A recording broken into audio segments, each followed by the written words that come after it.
Endi boshqa qurilishlardan afzalliklari, qulayliklari va bu ta'mirlanganligi ham o'sha yetarli darajada sifatli. Uylar kredit, imtiyozli kredit asosida beriladigan bo'ldi.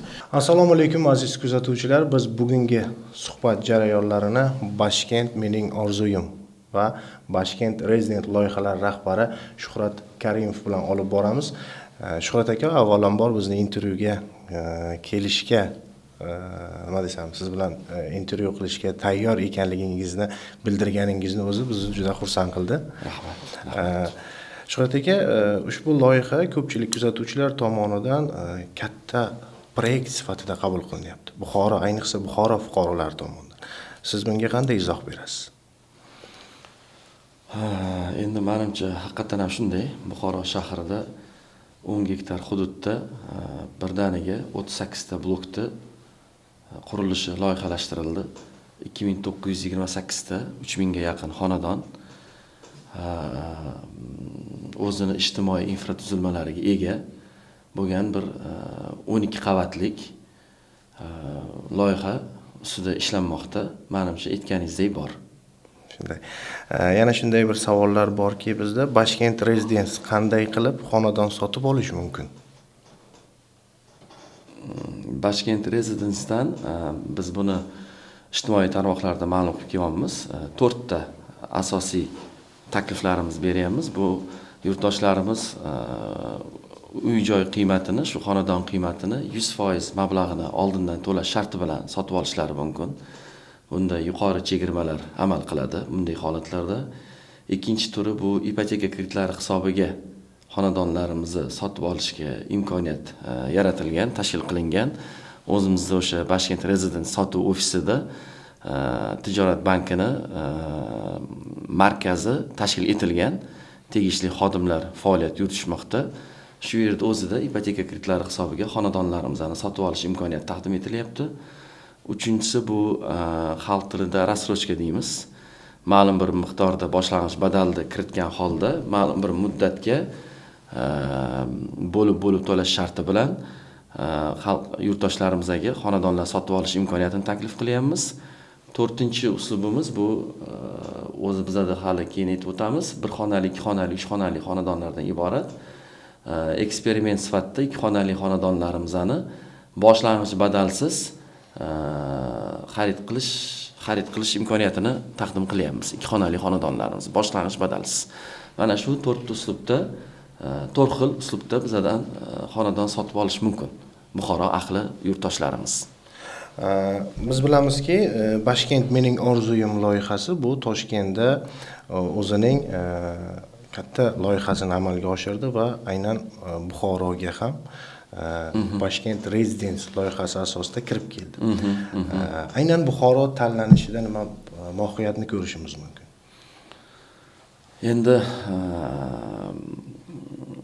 aksariyat sabablari bu investorlarimizga bog'liq.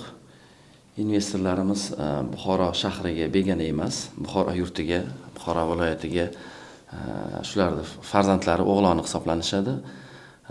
Va ularda ma'lum bir bitta deylik aktivlari bor Buxoro shahrida. Shu aktivlarni shu loyihaga yo'naltirildi. Mana shu Toshkent shahridagi o'z aytgandek Bashkent mening orzuyim loyihasi bor.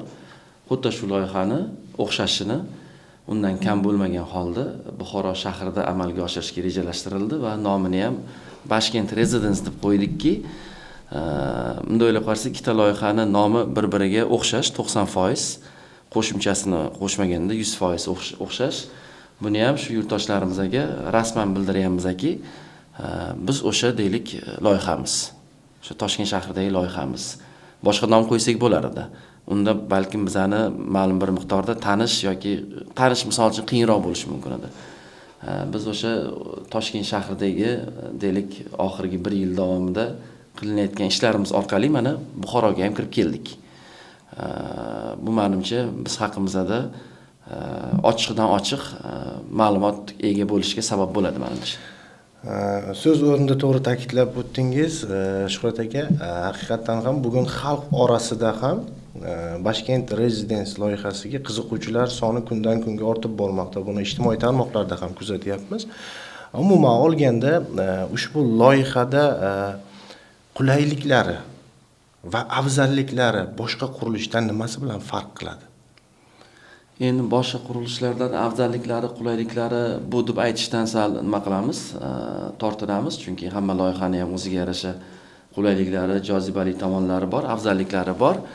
Lekin biz mana o'zimiz ham Toshkentdagi loyihaga ham guvoh bo'lib kelyapmiz. Amalda biz e'tibor bergan bo'lsak, asosiy bizani lozungimiz yoki asosiy bizani bir ta'kidlab o'tadigan jihatimiz bu xonadonlarni ta'mirlangan holatda taqdim etayotganligimiz to'liq ravishda. Va mana Toshkent shahridagi xonadonlar misolida o'zimiz ham mana shu holatga kelib turibmiz, shu jarayondamiz. Xonadonlarimiz bir qanchasi tayyor holatda hozir. U yerdagi o'sha remont bo'lgan, o'sha ta'mirlanganlik sifatini ko'rsangiz, u yerda ishlatilgan materiallarni ko'rsangiz, misol uchun rom, kirish-chiqishdagi kirish-chiqish eshigi, ichki eshiklar, sanuzulda ishlatilgan o'sha deylik vanna, jihozlari, boshqasi hammasini ko'rsangiz, laminat masalan misol uchun hammasi sifatli. Amalda ham o'zingiz borsangiz, ko'zingiz bilan guvoh bo'lasiz. Bu narsani biz doim ko'rsatib kelyapmiz. Menimcha eng bir afzal tomoni shu ta'mirlangan holatda taqdim qilishligimiz va bu ta'mirlanganligi ham o'sha yetarli darajada sifatli Xitoy Xalq Respublikasidan olib kelingan materiallar ishlatiladi. O'sha laminat deymizmi, rom deymizmi, eshiklar deymizmi, hammasi yetarlicha sifatli. Menimcha Xudo xolasa xonadon egalari uyga kirib kelganda o'zlari guvoh bo'lishadi, ancha mamnun bo'lishadi. Asosiy jihati shu va albatta bu 10 gektar hudud bo'lgandan keyin o'ziga yarasha shahar muhitini tashkil qilinadi. O'zini bulvari bo'ladi. Bulvarning uzunligi bir 300 metrdan uzunroq bo'ladi. Bulvar degani demak o'sha yerda yashovchilar va kelgan deylik mehmonlar aylanib o'zlarining vaqtlarini sarflashlari mumkin bo'ladi. Salqin joylar bo'ladi, bolalarga o'ynaydigan joylar bo'ladi. Sport maydonchalari bo'ladi va hokazo. Demak, shahar ichida shahar yaratish. Xuddi shunday va o'ziga yarasha o'sha infratuzilmalari bo'ladi, maktab, bog'cha, savdo majmuasi, klinika degandek hammasi bo'ladi. Va shu bilan birgalikda o'sha parkovkalarga ham e'tibor beramiz. Parkovkalar o'sha yer ustki parkovkalarimiz ham bo'ladi, yer ostki parkovkalarimiz ham bo'ladi. Bu xonadon sotib olganlar insonlar uchun ham ertaga tirbandlikni oldini oladi. Bilasiz, hozirgi kunda endi deyarli hammada mashina bor. Oldin bu narsa shart emas edi, parkovka masalasi. Hech qachon bu masala bir katta bir ahamiyatga ega bo'lmagan. Lekin hozirgi kunda bu dom qurilishida parkovkalarsiz bu narsani bir tasavvur qilib bo'lmaydi. Demak, Toshkent Rezidence'da fuqarolar olgan xonadon egalari bemalol emin-erkin harakatlanib, barcha ijtimoiy soha obyektlariga ega bo'lgan muhitda yashashadi. Xuddi shunday. Yana bir loyiha haqida savol bilan murojaat qilmoqchiman. Ushbu loyihani keling, o'sha uyni sotib olmoqchi bo'lgan xonadon egalari uchun narx-navolar haqida suhbatlashsak. Ular qanaqa bo'ldi? Bugun Buxoro bilan Toshkent o'rtasidagi narx-navolarda farqlar bo'lsa kerak. Endi Buxoro shahri bilan Toshkent shahridagi loyihani o'rtasida narxda albatta farq bor. Endi bilasiz, Toshkent shahrida baribir qurilish jarayoni o'ziga yarasha xarajatliroq hisoblanadi. Bitta yerni narxi yoki ish kuchini narxi va hokazo katta farqi bor. Bu nafaqat Buxoro bilan Toshkent shahar, balki boshqa viloyatlarda ham talab taklifga ham bog'liq bu. Talab taklif jarayonlariga ham bog'liq. Juda ko'p omillarga bog'liq, albatta narxida farqi bor. Buxoro shahridagi biz berayotgan narxlar avvalambor Buxorodagi amaldagi bor narxlardan kelib chiqqanmiz. Chunki bozorda o'rganganmiz. Lekin taklif etayotgan narxlarimiz Buxoro shahridagi agar ma'lum bir darajada adashayotgan bo'lishi mumkin. Lekin bizningcha Buxoro shahridagi taqdim etilayotgan ta'mirsiz xonadonlarni biz ta'mirsiz xonadonlar narxida biz ta'mirlangan xonadonlarni taqdim qilamiz Buxoro shahrida. Shu ma'noda sizga birinchi javobim. Narx nuqtai nazaridan demak biz ta'mirlangan xonadonlarni ta'mirsiz xonadonlar narxida taqdim qilyapmiz Buxoro shahrida. Keyin bizning xonadonlarimiz komfort klass desak bo'ladi. Chunki deylik o'sha blokni o'zi, fasadlari, uni qo'llari, uni o'sha deylik zinnapoyalari, xonadonni deylik ta'mirlanganligi, unda ishlatilgan materiallar, har bitta o'sha blokni o'zini maydonlari, har bitta blokni domda oldida o'zini bolalarga maxsus maydonchalari bo'lishligi va hokazo shular hammasini hisobga olganda, ertaga ishlatilayotgan materiallarni hisobga olganda, bizani dom bu komfort klass. Bunaqa komfort klassdagi xonadonlar aslida juda qimmat bo'ladi. Lekin biz shu komfort klassdagi xonadonlarni ekonom klass narxida taqdim qilamiz. Chunki Toshkent shahridagi bizning loyihamizda ham ko'rsangiz bo'ladi.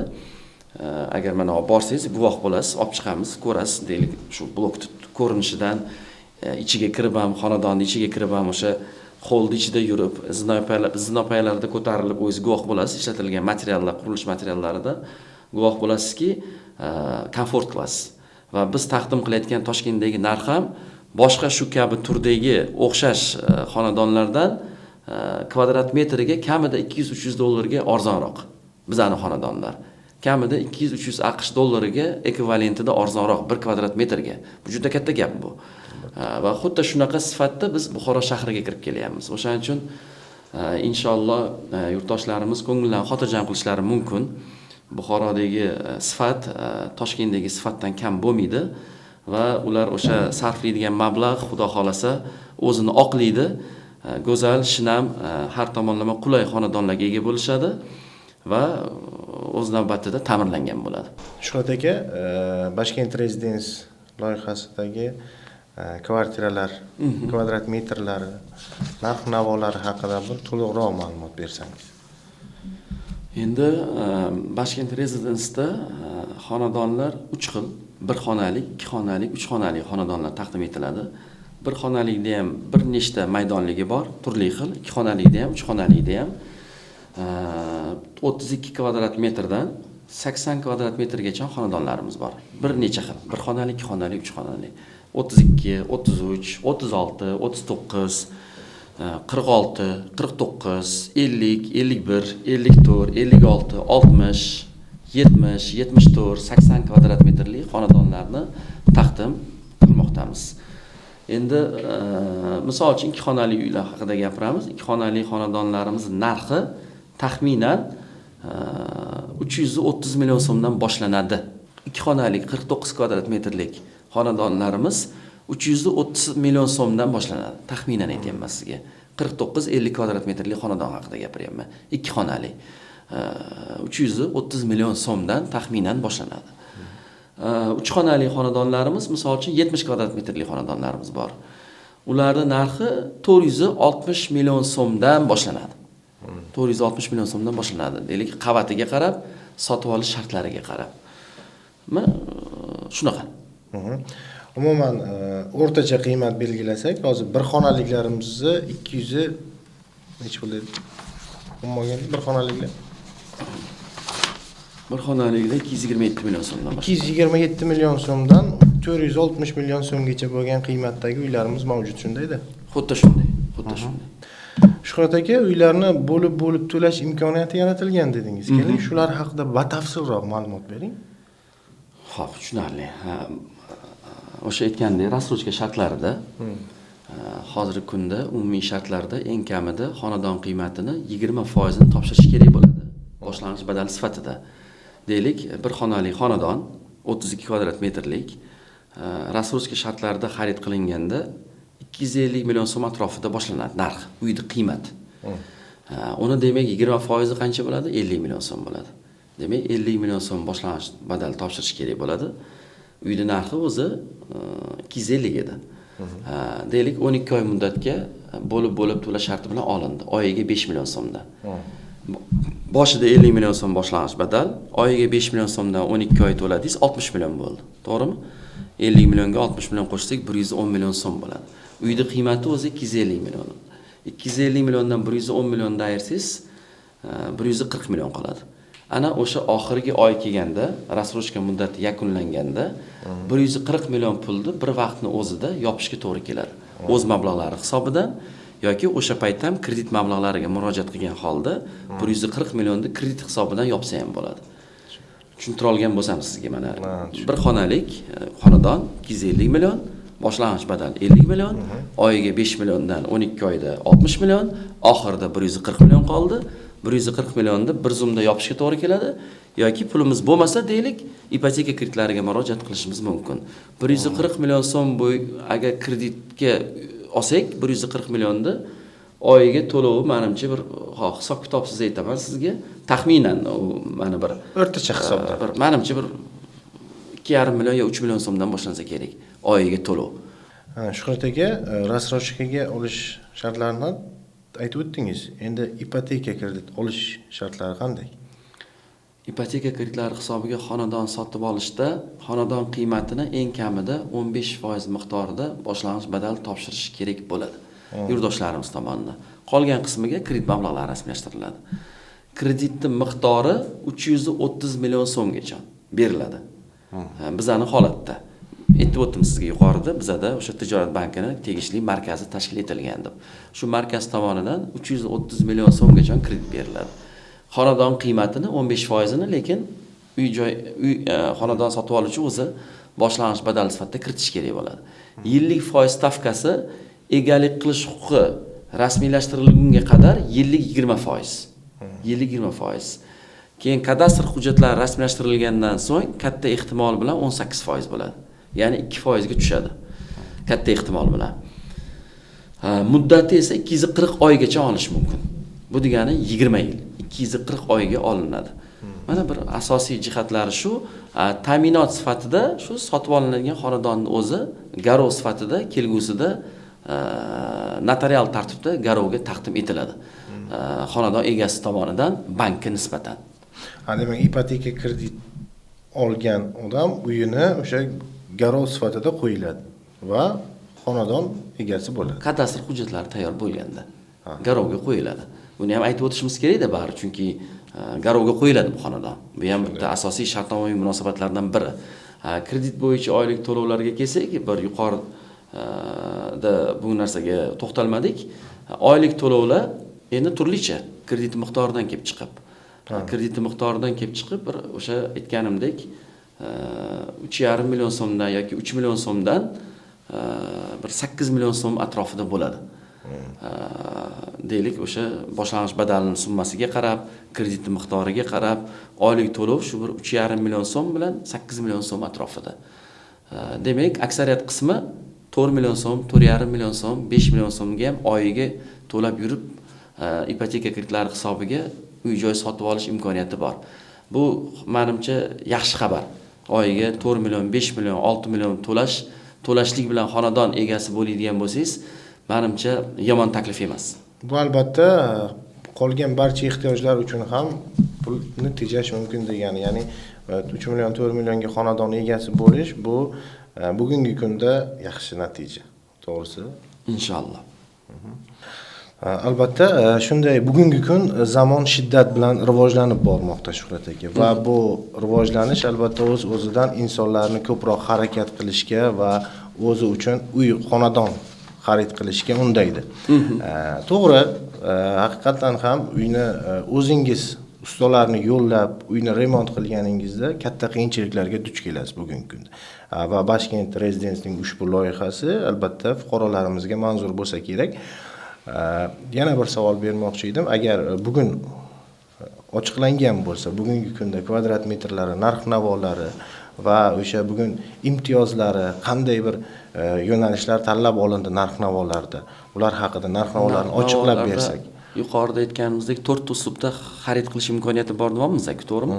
Deylik, o'sha 100% to'lov yoki ipoteka kreditlari hisobiga yoki rassrochka yoki boshlang'ich badalsiz. Shular har biri narxning shakllanishiga sabab bo'ladi.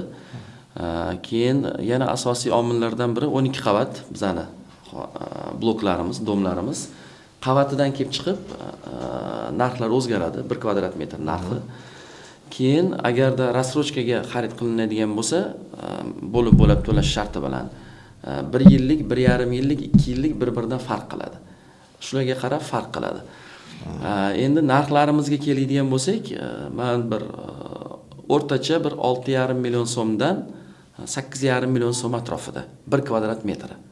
Misol uchun 100% to'lov bilan bir xonali xonadonimiz haqida gapiramiz, 32 kvadrat metrlik.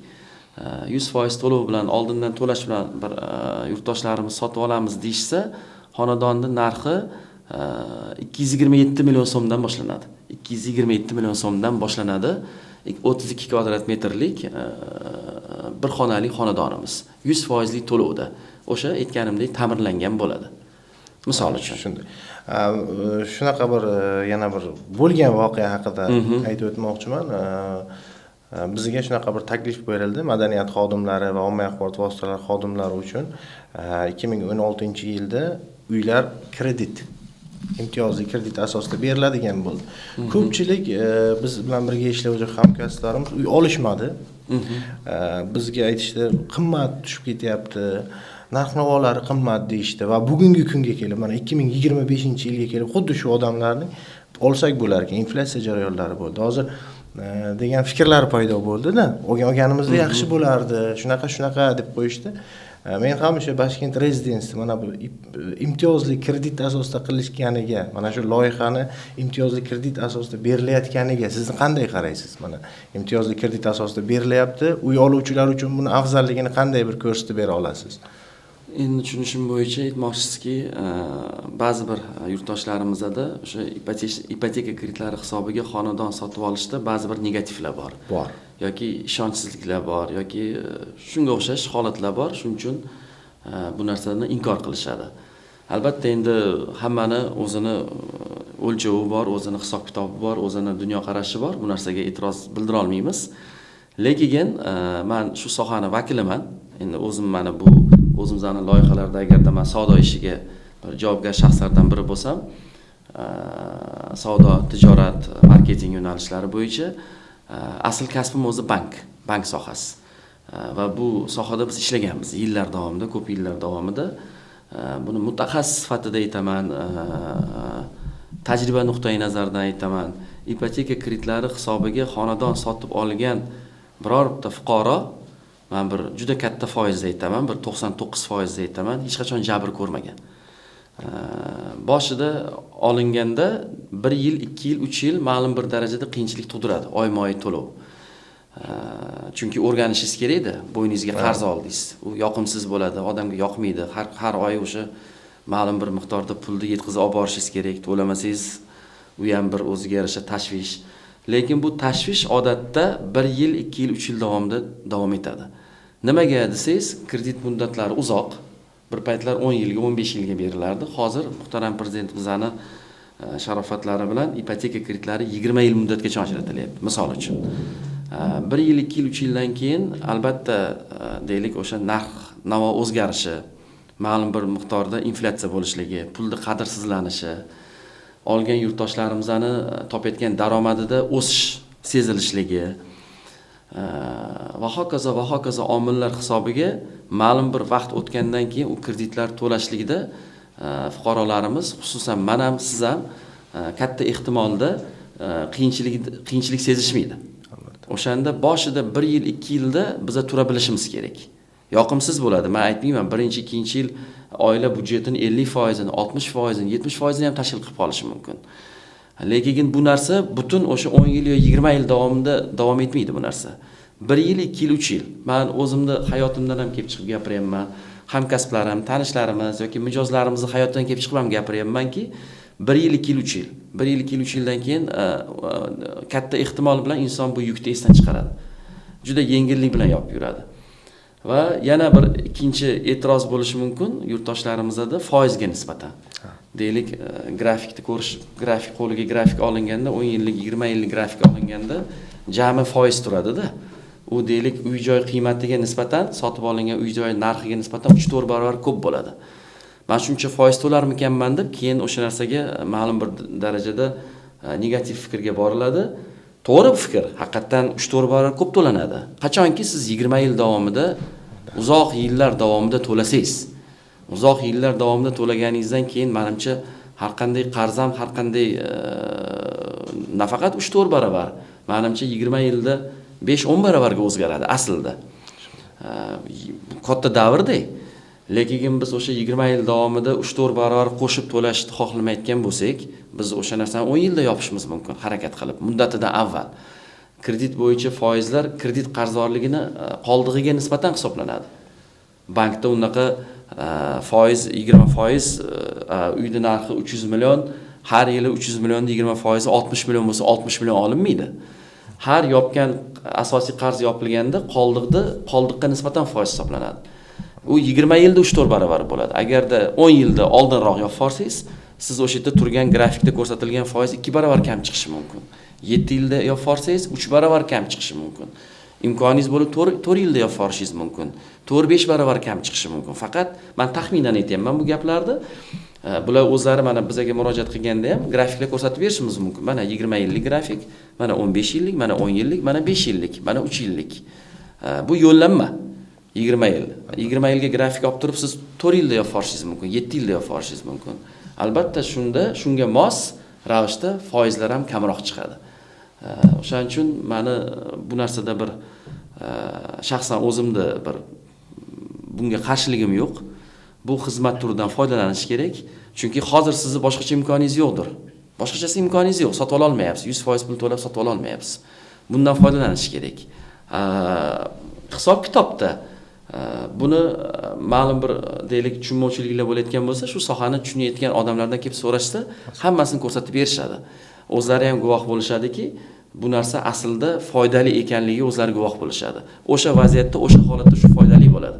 Chunki o'sha payt olmasa shu narsani ertaga 5 yildan keyin, 3 yildan keyin shu xonadonni olaman desa, juda katta ehtimol bilan narxlar o'zgargan bo'lishi mumkin, o'sgan bo'lishi mumkin. Ertaga uni foizdan qochib xonadon olmaydi. Lekin o'sha xonadonni oshgan qiymati ancha yuqoriroq oshgan bo'ladi foizga nisbatan. Shuning uchun menimcha ipoteka kreditlaridan foydalanish kerak bo'ladi agardaki boshqa imkoniyat bo'lmasa.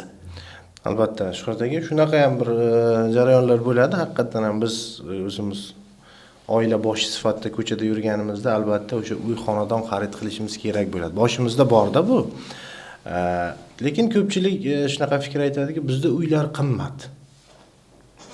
Bu fikri qanchalik qo'shilasiz yoki qo'shilmaysiz? Endi xonadonlarning qimmatligiga kelsak, menimcha meni yoshim bir mana 40 dan o'tgan bo'lsa, esimizdan tanimizki, xonadon masalasi doim o'zining davriga mos ravishda qimmat bo'lib kelgan, doim. 5 yil avval ham, 10 yil avval ham, 20 yil avval ham o'sha paytdagi topishga nisbatan xonadonning qiymati qimmat bo'lib kelgan. Bu bugun qimmat bo'lib qolgani yo'q. Bugun biz og'irchilik sezayotganimiz yo'q. Bizani otalarimiz ham qiyinchilik sezishgan, bizani akalarimiz ham, tog'alarimiz ham, amakilarimiz ham vaqtida qiyinchilik sezishgan. Biz ham qiyinchilik sezganmiz. Hozirgi yoshlar ham qiyinchilik sezib turibdi ma'lum bir darajada. Va faqat bu narsa O'zbekistonga ham tegishli emas. Masalan, erinmasdan mana hozir ijtimoiy tarmoqlarda turli xil ma'lumotlardan foydalansa bo'ladi. 1 kvadrat metr narxi bo'yicha O'zbekistondagi xonadonlarning narxi, o'rtacha narxi dunyo bo'yicha solishtirilganda biz juda orqadamiz. Bizdan yuzlab mamlakatlar bor. 1 kvadrat metr xonadon narxi AQSh dollarida olganda juda qimmat. 5000 AQSh dollari, 10000 AQSh dollari, 20000 AQSh dollari ekvivalentida 1 kvadrat metr xonadonlar narxi bo'lgan mamlakatlar bor. To'g'ri, deylik Yaponiyadir, Amerikadir yoki Yevropa mamlakatlaridir yoki Arab mamlakatlaridir misol uchun yoki Rossiya Federatsiyasidir misol uchun bizdan bir necha barobar qimmat. Aytishimiz mumkin, ular daromadi ham ko'p deyishimiz mumkin. To'g'ri, daromadlari ma'lum bir darajada jon boshiga olinganda ularda yuqoriroq bizada. Lekin xonadonning qiymati ham nihoyatda keskin qimmat. Shu mamlakatlarda ham biror bir fuqaro o'zining mablag'iga kredit mablag'larisiz yoki lizing mablag'larisiz yoki yana boshqacha uzoq muddatli shunaqa shartlashmagan holatda o'zidan o'zi sotib ola olmaydi. Bir New Yorkdan yoki Londondan yoki Parijdan yoki Moskvadan yoki Tokiodan shu mamlakatda bir fuqarosi 25 yoshida, 28 yoshida, 30 yoshida o'zining mablag'iga xonadon sotib olishi juda qiyin. Ular ham shu kredit mablag'lariga yoki lizinglarga murojaat qilishadi. Bo'lmasa ular daromadi ko'proq. Lekin daromadi ko'p bo'lgani bilan uy xonadon narxi undan-da yana qimmat. O'shaning uchun O'zbekiston misolida ham xuddi shunday. Albatta daromadlarimizga nisbatan ma'lum bir darajada xonadonlar qiymati qimmatroq. O'ziga yarasha qiyinchiligi bor. O'shaning uchun buni bir to'g'ri qabul qilishimiz kerak. Va mana eng asosiy bir motivatsiya shunda bo'ladiki, har kimni hayotidan olsak ham 10 yil, 20 yil oldin xonadoni bo'lmagan, uyi bo'lmagan. Ijarada yashagan yoki qarindoshnikida yashagan yoki umuman uyi bo'lmagan holatlar bo'lgan. Lekin hozir shu insonlarni ko'rsangiz, hammasida xonadon bor. Shu bir paytlar qiynalishgan shu insonlar, lekin o'sha yukni ko'tarib shu davrdan o'tishgan. Hozir o'zining xonadonlari bor. Juda katta foizda gapiramanki, xonadonsiz odamning o'zi yo'q. Juda katta foizda. Lekin bir paytlar uyi bo'lmagan. Tasavvurga ham keltira olmaganman qanday qilib shu uyda olishligini. Lekin hozir uyli. Mana hozirgi paytdagi insonlar ham shu holatda. Hozir bir juda bir murakkab ko'rinayotgandir, lekin bunga bir jazm qilish kerak, ahd qilish kerak. Bu yukni ko'tarishdan qo'rqmaslik kerak. Oldinga qarab bosish kerak, yaxshi niyat qilib, Allohga suyangan holda, Allohga tavakkal qilgan holda xonadon sotib olishga bir kirishish kerak-da. Albatta vaqt keladi, bular xonadonli bo'lishadi. Bu yil bo'lmasa keyingi yil bo'lishadi. Keyingi yil bo'lmasa undan keyingi yil bo'lishadi. U bo'yicha to'lovlardan ham to'la bilishadi. Vaqt keladi, o'sha qarzdorlikdan yopgan kunlari keladi.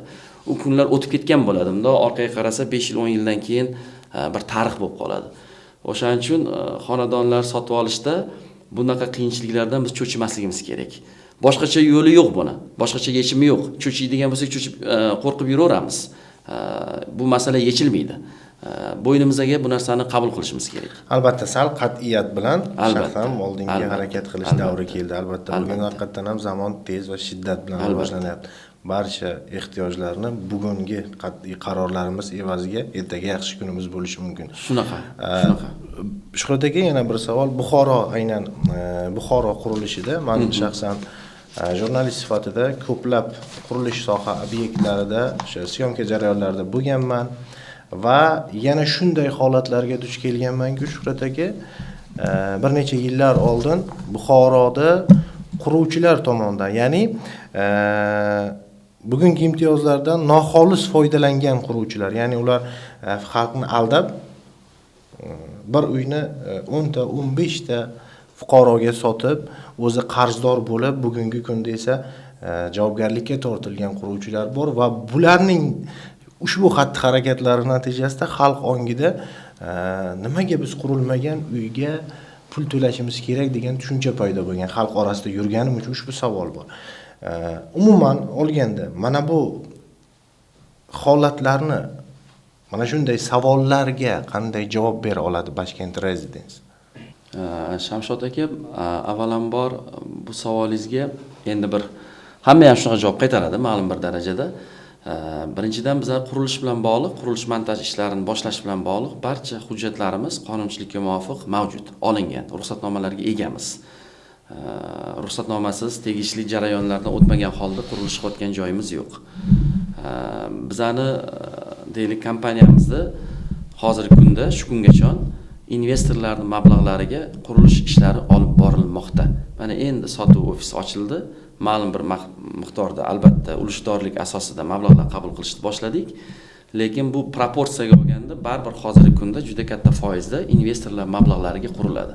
Chunki ulushdorlarda tushumi hisobiga qurilish bizaga deylik 1 yil davomida bo'lsa, bir 6 oylardan keyin sezilarli darajada tushumimiz ko'payadi ulushdorlarda.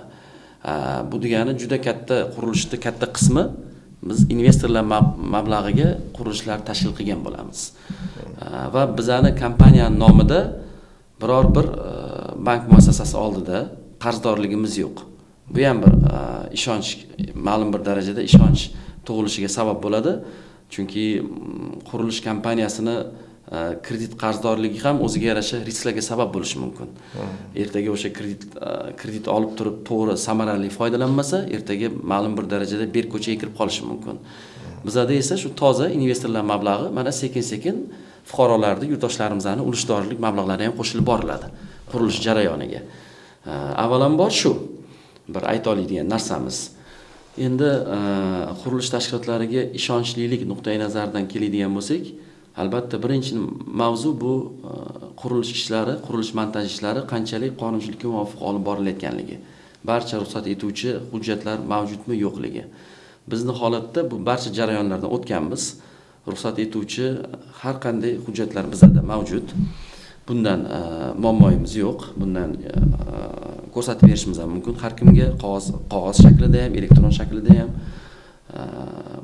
Ikkinchi bir asosiy aytmoqchi bo'lgan narsamiz, biza xonadonlarda sotayotganligimizda 100% mablag'da olib sotmayapmiz. Uni ulushi kamroq. Fuqarolarimiz 10% boshlang'ich badal bilan, 20% boshlang'ich badal bilan ulushdorlikni boshlang'ich badallari kiritishyapti. Keyingi oyma-oy to'loviga 4 million, 5 million, 6 million qo'yib beryapmiz.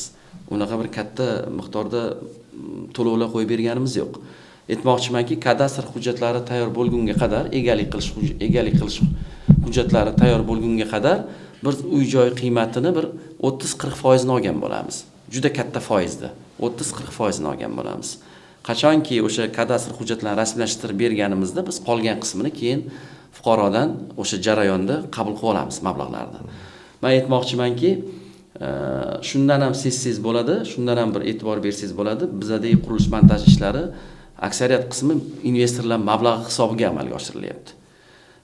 Va ma'lum bir miqdorda albatta o'sha xonadon xarid qilgan insonlarni kiritgan ulushdorlik mablag'lari hisobiga ham albatta olib boriladi. Bu shartnomada ham ko'rsatganmiz. Lekin katta qismi investor hisobiga. Va buni isboti bizaga kelganimizda mana aytganimdek, boshlang'ich badalsiz xonadonlar taklif qilyapmiz dedik. Eksperiment misolda ikki xonali xonadonlarda rasrochka shartlarida boshlang'ich badal o'sha 20% bilan xonadonlar taqdim qilyapmiz. Turli xil aksiya davrlarida 10% boshlang'ich badal bilan taklif qilyapmiz va hokazo. Buni ulushi esa jami o'sha portfelni ichida kattaroq qismini egallaydi, 60-70% ni egallaydi. Bu degani demak biz hamma pulni xalq tilida aytganda yig'ishtirib olganimiz yo'q. Biz aslida 10%, 20%, 30% pulni yil davomida shakllantiramiz. Endi o'zingiz ham tushunib turibsiz, uncha mablag'ga buncha loyihani barpo etib bo'lmaydi. Demak, shundan ham isboti bo'ladiki, investorlarimiz mablag'lariga bu xonadonlarni biz barpo qilamiz va oqibat deylik o'sha uy-joyga egalik qilish hujjatlari tayyor bo'lgan paytda biza qolgan qismini qabul qilib olamiz. Bu ham bir ma'lum bir darajada ishonchlilik. Hujjat tayyor bo'lganda oxirgi 60%, 70% yoki 50% qolgan pulni fuqarolarimiz to'lashadi. Menimcha shu ham bir ishonchga sabab bo'lsa kerak. Mana bunaqa firibgarlik, bitta xonadonni ikkita, uchta xonadonga sotib yuborishlik holatlari bizning rejamizda ham, istagimizda ham, o'yimizda ham yo'q bu narsa va barcha nazorat tizimlari dasturlar o'rnatilgan, programmalashtirilgan. Buni hech qanaqa imkoniyati yo'q. Va kunlik nazorati bor va bunga mas'ul javobgar shaxslar ham bor. Va fuqarolarimiz ham, yurtdoshlarimiz ham bizadan o'sha xarid qilgan insonlar, ular bizadagi maxsus dastur orqali o'zlarini to'layotgan mablag'larini nazorat qilib turishlari mumkin, o'zlari ko'rib turishlari mumkin. Albatta kelishsa biz yozma ham hujjat beramiz to'langan mablag'lar haqida va hokazo. Lekin o'zlari elektron holatda ham ko'rib turishadi. Bugun 100 million to'lashgan bo'lsa, ertasi kuni shu pul ko'rinadi ularda. O'zlarini o'sha elektron dastur orqali. O'shaning uchun menimcha Alloh nasib yurtdoshlarimizning oldida yuzimiz yorug' bo'ladi. Albatta bu menga o'sha dastur haqidagi fikringiz ham yoqdi, sababi o'zi haqidagi, xonadoni haqidagi barcha ma'lumotlar qo'lida tursa, insonlar doimo ishonch oshadi va yanada shu qarzdorlikni tezroq yopishga harakat qiladi deb o'ylayman. Yana bir kelgan savolimiz bor edi, agar mayli ruxsat bersangiz o'qib eshitiraman. Qurilish kompaniyasi sifatida xonadonlarni xarid qilishda nimalarga e'tibor berish kerak deb o'ylaysiz? Turli xil qurilish kompaniyalari tomonidan xonadonlarni sotishda turlicha yondashuvlar qo'llaniladi. Siz qaysilarini xavfsizroq deb o'ylaysiz aslida yoki o'zingiz sotib oluvchi bo'lsangiz nimalarga e'tibor bergan bo'lar edingiz? Endi yuqorida aytganimizdek, albatta qurilish montaj ishlari bilan bog'liq barcha qonunchilikka muvofiq hujjatlar bor yo'qligiga guvoh bo'lishimiz kerak. Bu aniq. Bu narsani yechimi bo'lishi kerak. Keyin sotib olayotganingizda o'rtada shartnoma bo'ladi. Deylik, ulushdorlik asosida. Shu shartnomaning shartlari bor.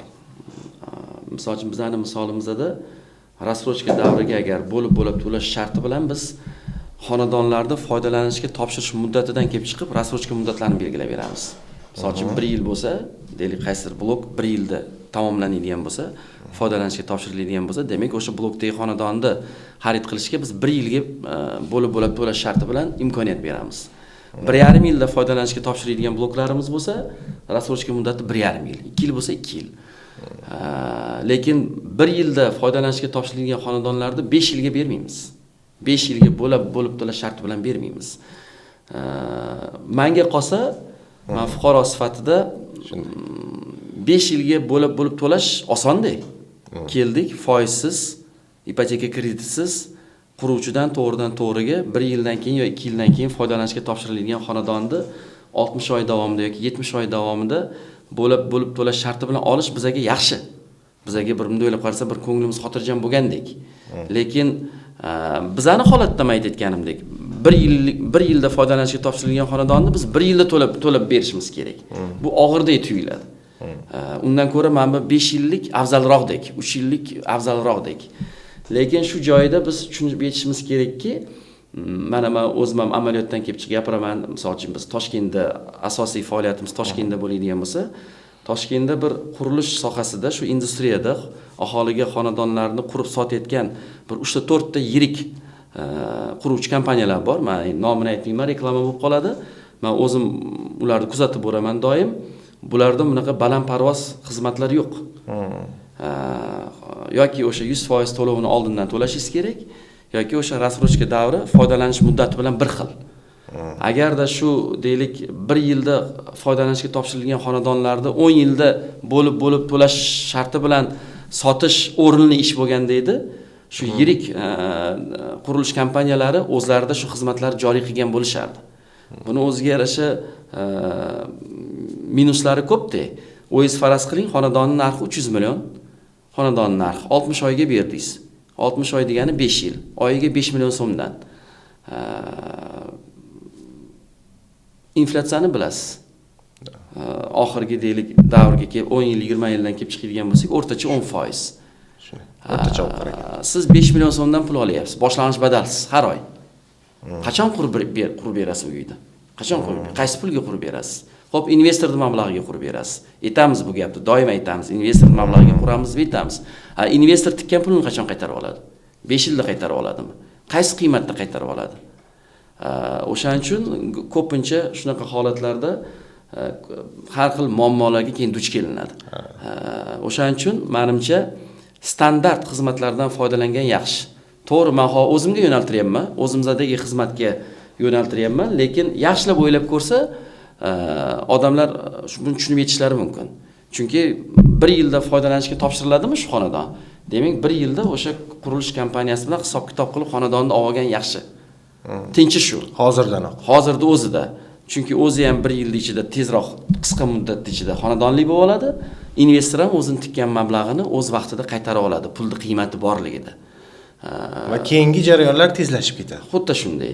Mana endi tushuntira oldimmi, yo'qmi? Meni fikrim shunaqa. Balandparvoz masalalarda sal ehtiyot bo'lishimiz kerak. Juda ko'proq imkoniyatlar berilayotgan bo'lsa, unda ham ehtiyot bo'lishimiz kerak. Balkim rosti bordir, haqiqati bordir.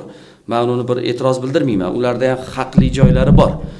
Bu xuddi shunday takliflarda ham amaliyotda berib, amaliyotda ijobiy natijaga erishayotgan qurilish kompaniyalari ham bor. Lekin aksi ko'proq. O'shaning uchun qurilish kompaniyalaridan taklif etilayotgan takliflarda ko'rib chiqilayotganda imkoni boricha shu bir oyog'imiz yerda turgani yaxshi. Balandparvoz narsalarga ishonmasligimiz kerak. O'zimizga yaqin bo'lgan, ko'zimizning oldida turgan narsaga ishonishimiz kerak. Meni fikrim shunaqa. Meni o'zim ham mana bundan avval ham qachondir qayerdadir xonadonlar xarid qilgan bo'lsam, xuddi shunaqa shartlarda xonadon xarid qilganman. 1 yilda yoki 2 yilda to'lash sharti bilan xonadon qabul qilganman. Shu. Shuhrat aka, men keling bir mavzudan salgina chetlashgan holatda siz keling davlat tashkilotida ishlaydigan va bugungi Buxoro sharoitida aytsa 7-8 million oylik oladigan fuqarosiz. Tasavvur qiling. Va siz uy olishga bo'lgan ehtiyojingiz juda baland va olishingiz kerak. Shu holatda siz boshlang'ich to'lov qilish imkoniyati yo'q. Bashkentga borsangiz, Bashkent rezidensiyaga bordingiz va siz u yerdan xonadon xarid qilib chiqib ketishga ishonchingiz komil bo'ladimi? Endi boshlang'ich badalsiz 2 xonali xonadonlar eksperiment sifatida taklif etyapmiz, aytdim yuqorida ham sizda. Oyiga to'lovlar bir 8 million 9 million so'm atrofida. Siz aytgan narsangizga lekin teskari. O'z oyligi 8 million deb turibsiz. Albatta qiyin bo'ladi. Lekin endi bir oilada endi er-xotin bo'ladi.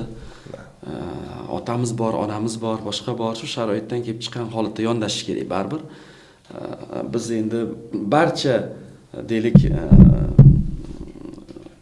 imkoniyatlarni o'zimiz bo'ynimizga ola olmaymiz. Albatta. Chunki bizning ham o'zimizga yarasha risklarimiz bor. Yuqorida aytgan gap. Yuqorida aytilganidek. O'shaning uchun albatta har qanday murojaat ko'rib chiqishga tayyormiz. Qo'ldan kelgancha yordam berishga tayyormiz. Mana yana ta'kidlab o'tamiz, boshlang'ich badalsiz 2 xonalik xonadonlarni sotib olishga marhamat qilishsin, hech qanaqa masala yo'q. Ko'rib beramiz. 8 million 9 million ko'p bo'layotgan bo'lsa, mayli 7 million qo'yib berishimiz mumkin. Lekin albatta yuqorida yana aytganimizdek jazm qilish kerak, harakat qilish kerak. Aynan nima demoqchi edim? Shuhrat aka, o'sha odam siz o'zingiz. Tasavvur qiling, boringiz. Sizda keling endi mana o'sha bugungi kunda ayollarimiz ham ishlik, oilada farzandlar bor, ayolingiz ham o'zingiz ham xuddi shunchadan oylik olasiz va siz Bashkentga bordingiz va u yerga o'zingiz misolida uy olishga jazm qilgansiz va u yerdan uy olib olasizmi? Endi shu narsa, ya'ni bugun asosiy Buxoroning asosiy ishchi kuchini oyligi shunday. Hayot tarzi ham, turmush tarzi ham shunga bog'langan bir bo'lagi. Va buni o'zingiz misolingizda aytib bering deyapman. Kichik maydondagi 2 xonali xonadonlarimizni boshlang'ich badalsiz sotib olish imkoniyatiga ega bo'lishadi. Hozirgi holatda ham. Mana yuqorida sizga 1 yil 2 yil qiyin bo'ladi deb bekorga aytmayapman-da. O'zimiz boshimizdan o'tgan, qiynalamiz. Hozirgi holatda ham deylik, siz aytayotgan shartlarda olgan insonlar ma'lum bir darajada qiynaladi. Shunga rozi bo'lish kerak. Lekin maksimalni biz ham sharoit qilib beramiz. Aytib turibman-ku, boshlang'ich badalsiz. Marhamat, kelishsin. Shartnomalashamiz. Deylik, o'sha 1 yilda foydalanishga topshirishda oxirida bari katta qismi qoladi to'lovda. Ana o'sha payt yoki bu narsani o'z mablag' hisobidan yopishga to'g'ri keladi yoki ipoteka kreditlari hisobiga yopishga to'g'ri keladi. Misol uchun aytayapman. Ipoteka kreditlari bo'yicha to'lovlarimiz esa uyning kvadraturasiga bog'liq. Men bir taxminan aytaman, bir 3 million 600 ming bilan bir 8 million so'm atrofida oylik to'lov. Deylik, o'sha kichkina xonadonlarimizning oylik to'lovi 3 million 600 mingdan bir 5,5 million so'mgacha. Ipoteka kreditlari bo'yicha oylik to'lov. Bu boshlanishi bu. Bu sekin-sekin kamayib boradi. Sekin-sekin oyma-oy kamayib boradi. Men yana differensial shartida aytayapman. Annuitet shaklida grafiklar bor. Undan ham kamroq to'lasa bo'ladi. Kelishda buni ko'rsatib beramiz, tushuntirib beramiz. O'shaning uchun sizning savolingizga javobim oyiga deylik 8 million daromadi bor inson deylik kichkina maydonlik xonadonlarimizni boshlang'ich to'lovsiz xarid qilishni ko'rib chiqishsa bo'ladi. Imkon qadar biz bularga sharoit yaratib beramiz. Lekin 100 ga 100 bo'lmasligi mumkin.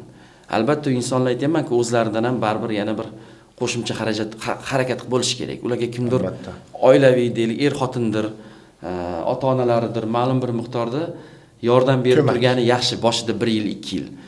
Lekin biz ham o'z navbatida maksimalni o'ng ko'z bilan qaraymiz. Demak, Bashkent Residence ushbu shunday fuqarolarga barcha imkoniyatlarni taqdim eta oladi. Va avvalambor o'sha mijozni o'zini harakatiga va qat'iyatiga bog'liq qolgan jarayonlar. Yana xuddi shunday bir savol bor. Endi aynan bizni sohamizga oid savol bilan ora-orada qurilish kompaniyalariga nisbatan blogerlar orqali reklama qilish ishlariga e'tirozlar yangrab turadi. Siz ham shu soha vakili sifatida bunday e'tirozlarga qanday fikrdasiz, Shuhrat aka? Qanchalik blogerlarni jalb qilish to'g'ri yoki nima uchun oxirgi paytlarda ushbu xizmat turidan ko'proq foydalanilmoqda? Blogerlarda menimcha bir oxirgi 5 yilda bu tendensiya juda oshdi. Va blogerlardan biz ham juda aktiv foydalanamiz. Va bu jarayonni menga qolsa men bir to'g'ri holat deb bilaman. Sabab avvalambor bu qonuniy faoliyat hisoblanadi. Reklama turlaridan biri bu. Bir noqonuniy xatti-harakat emas, buni to'g'ri tushunishimiz kerak. Har qanday tadbirkorlik subyekti o'zini mahsulotini va xizmatlarini reklama qilib sotayotgandek, quruvchi tashkilot ham o'zini ishlab chiqarayotgan mahsulotini, ya'ni xonadonlarini sotishlik uchun qandaydir turdagi reklama xizmatlaridan foydalanadi baribir. Shundan biri blogerlik. Oxirgi 5-10 yildagi tendensiya. Hozirgi kunda blogerlar orqali ishlashlik manfaatliroq, foydaliroq bo'lyapti. Chunki zamona o'zgardi. Oldin boshqacha turdagi reklama kanallaridan foydalanar edik. Har qanday tadbirkorlik subyekti ham. O'shaning uchun avvalambor bu zamona talabi blogerlar bilan ishlashlik. Ikkinchidan, agardaki buni bir katta xarajatga sabab bo'lyapti deb o'ylaydigan bo'lsak, oldingi reklama yo'nalishlari bor, bilasiz.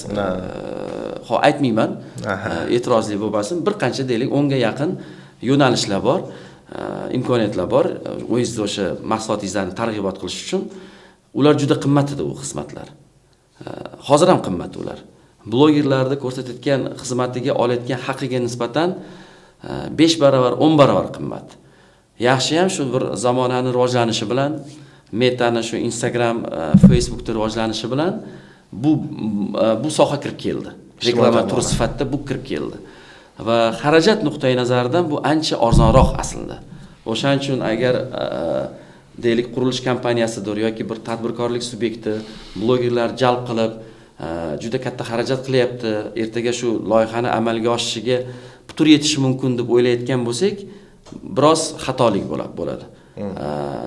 Buni teskarisi, balki kamroq xarajat bo'lyapti. Oldin bu yo'nalishda ko'proq bo'lardi xarajat.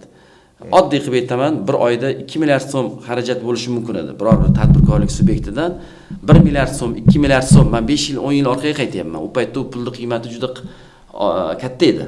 O'sha paytlar bitta yirik tadbirkorlik subyektining mahsulotini realizovat qilish uchun bir oylik marketing xarajatlari 1 milliard, 2 milliard, 3 milliard bo'lardi. Men yana o'rtacha korxonalar haqida gapiryapman. Hali 5 yil oldingi narx haqida. 5 yil oldingi narsa. Bloger yo'nalishi, bu Meta yo'nalishi, Instagram, Facebook bu xarajatlarni ancha qisqartirib berdi. O'shaning uchun men bu narsaga ijobiy qarayman. Xalqimiz, fuqarolarimiz tomonidan yo'llangan barcha savollarni iloji boricha sizga yetkazdik va siz bunga to'liqligicha javob berdingiz deb o'ylayman. Albatta, agar Bashkent Rezidensining aynan Buxoro yo'nalishida Buxoro xalqiga tilaklari bo'lsa, fikrlari bo'lsa bemalol. Endi Buxoro xalqiga tilaklarimiz albatta ijobiy. Buxoroda anchadan beri yuribmiz, xizmat safarida. Buxorolik bo'lib qoldik desak ham mubolag'a bo'lmaydi. Ancha ko'nglimiz, ancha muhabbatimiz tushdi. Ajoyib xalq. Yigitlari ham juda bir mard. Bu bir nima emas, yolg'on gap emas. Mana ko'pincha o'sha boshida kelganimizda hali ba'zi payt o'sha taksi xizmatlaridan foydalanishga majbur bo'ldik. Bo'lmasam ko'rib turishibdi, men Toshkentdan kelganligimni, Shevamdan, boshqadan uzoq masofaga olib boryapti. Lekin juda kam xizmat haqi olishdi-da. Meni aldashmadi. Misol uchun 10 ming so'm o'rniga 15 ming so'm o'rniga 40 ming, 50 ming so'm aytishmadi. Bunaqa narsalarni ba'zi bir holatda ko'p uchratamiz-da. Shu kabi Buxoro xalqining xislatlariga ko'piga guvoh bo'lib kelyapman va men bundan hayratdaman, xursandman juda ham. Shuning uchun faqat yaxshi tilaklar, Alloh ziyoda qilsin Buxoro xalqini, Buxoro aholisini. Men faqat ijobiy taassurotdaman, baraka topinglar. Demak, yaqin yillar ichida shahar ichidagi shahar loyihasida bemalol sayr qilishni maqsad qilgan bizning jamoa hozircha xayr. Salomat bo'ling. Rahmat.